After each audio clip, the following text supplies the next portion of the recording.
Hello, everyone. My name is Eugene, and thank you for joining me for part two on our mini series on true identity.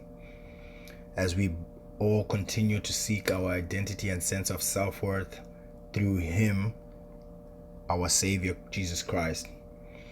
I hope that, the aim of this mini series is to renew our mind with the truth that we are accepted, we are secure, and we are significant in Christ and in Christ alone. Last week we focused on our security in Christ. This time we're going to focus on our acceptance in Christ, what it truly means to be accepted in Christ. So we're going to touch on that, go through a couple verses, and just have the Holy Spirit confirm to us the Word of God. So just a quick recap. Part one focused on security, and we touched on a couple of verses that kind of gave us a sense of understanding of what it means to be secure in our Lord, and that was one of the verses where therefore there is no condemnation for those that are in Christ Jesus. But sometimes shame and guilt and the feeling of feeling unworthy sometimes separates us or moves us away, pulls us away from God. So we touched on that verse, and we also touched on all things work for the good for those that love the Lord.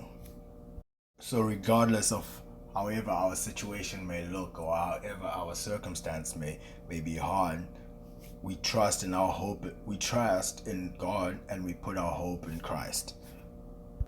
Okay, let me start this session off with a word of prayer. Let us pray. Thank you, Lord, for today. Thank you, Lord, for each and every one of the people listening to this recording. Thank you for the blessing that we can come to you, Father, and you can hear our prayers. We just ask that you open our minds and you open our hearts to hear your word and to receive it and to understand it. And we just ask for continual revelations. In Jesus' name. Amen. Okay, let's get right into it. I'd like to start off by just reflecting on the story from the Bible that I'm pretty sure most of us are familiar with, the story of the leper. In the time Jesus lived, leprosy was a terrible sickness that can be caught very easily. It was very contagious. So because of that, anyone who had leprosy was deemed unclean, unfit for society, and was outcasted, and nobody wanted to have any contact or any association with them. So this man who had been suffering terribly, probably living outside in the streets and all that, and just a hard life, probably had lost all hope, but then heard of the man Jesus who was walking around performing miracles, and he instantly believed that Jesus was who he says he was without yet having met him. So he went and he approached the Lord and he said, Lord, I know you can, and I'm asking if you are willing, can you heal me and make me clean? Well, Jesus instantly reached out and touched him. The Bible says Jesus touched him. I think they wanted us to specifically know that he touched the man with leprosy, although everyone else was probably telling him not to because it was such a contagious disease. But Jesus said, I am willing, be cleansed. Which to me shows that even though society, the world, had rejected this man, Jesus still accepted him. Jesus still received him, and not only did he just receive him, but then he renewed in him a new spirit.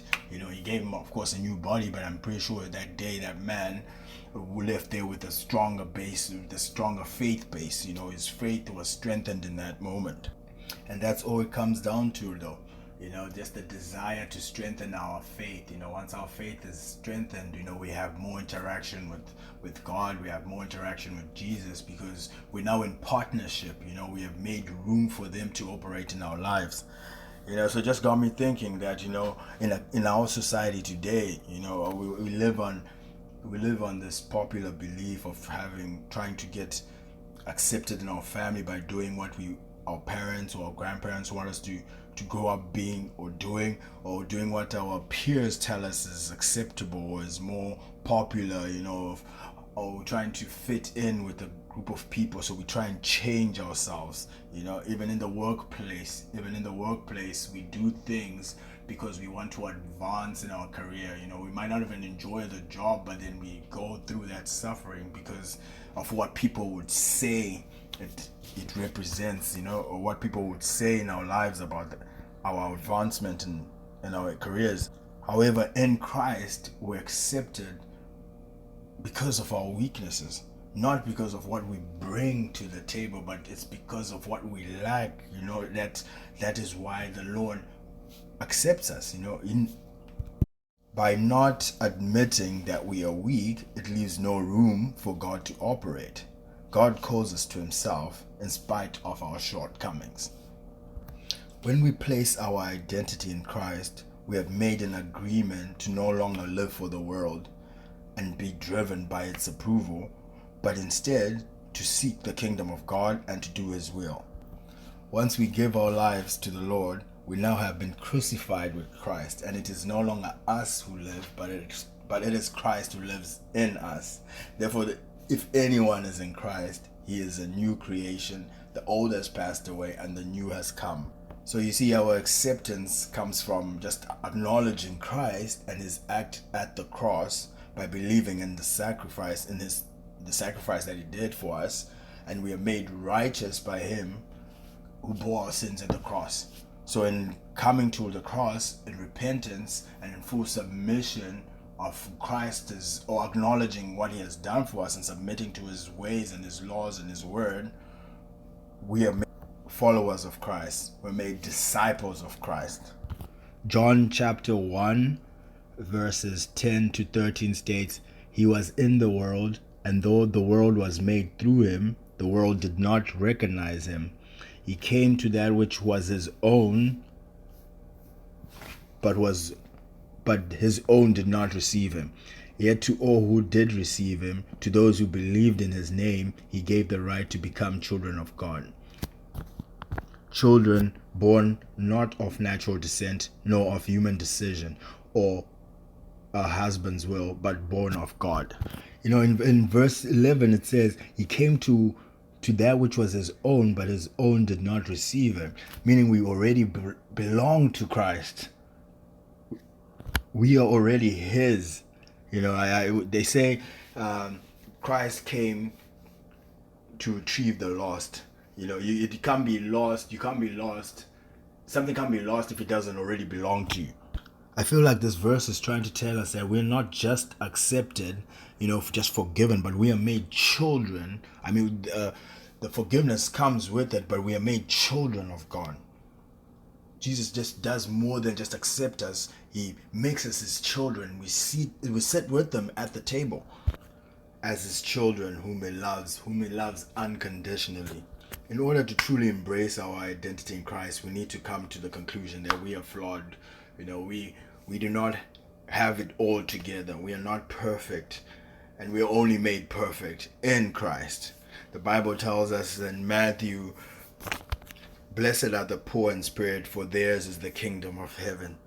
Those that understand the need for Christ in their lives are accepted and exalted before the heavens, because they have the room within them for the Holy Spirit to come and dwell in. And those that seek approval from other avenues or from other man-made ambitions will always be left wanting, because worldly things do not satisfy. So what do we mean by this? We come to Christ with our brokenness, and he accepts us regardless of that.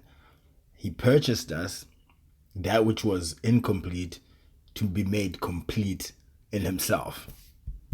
Acceptance is a very big hurdle. That most non-believers and believers have trouble with, because we want to have the right conditions for us to do the right thing. We want things to be perfect before we can move forward. But Jesus is saying things don't have to be perfect. Things don't have to be going right for you to be accepted in Christ. Things can only begin to go right once you come to Christ. In conclusion, I'll leave you with this. 1 Corinthians chapter 13, verse 4.